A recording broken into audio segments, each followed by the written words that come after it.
به اسم دین و الله پدر ملت ها رو داره در میاره و باید یک بار و برای همیشه قالش از کشور ما کنده بشه، بره پی کارش. با تندر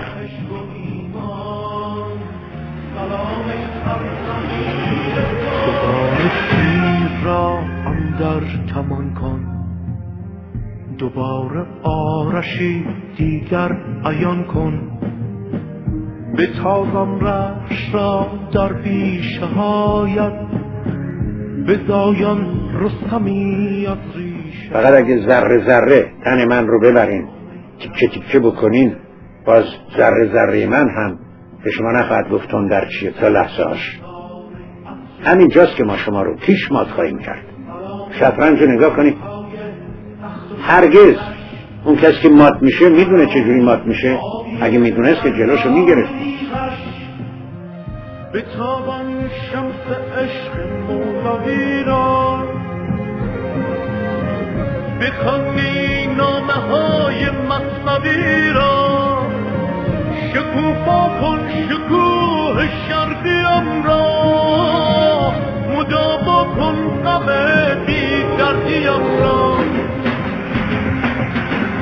سکوتم را به فریادی بدل کن، تمام حرفهایم را غزل کن. به مردانت بگو از نسل نوران، بگو آزادگان. این بار شما با بچه های کوروش روبرو هستیم. ما پسرهای داریوش بزرگیم. به کانال سوئز نگاه کنید، اون پدرهای ما درستش کردن، نه شما حرومزاده ها.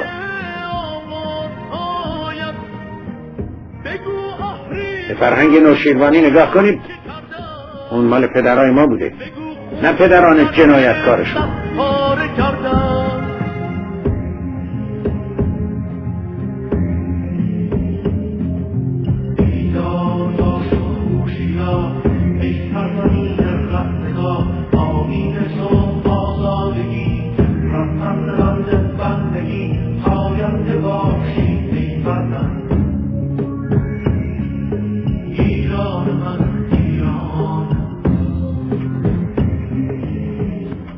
بلایی به روزگارتون میاریم با تندر.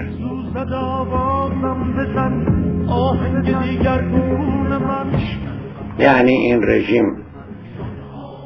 و اربابش و اللهش اینقدر احمق تشریف دارن، اللهش احمقتر از خودش از اللهش احمقتر و نمیخواد بفهمه که تندر داره میاد.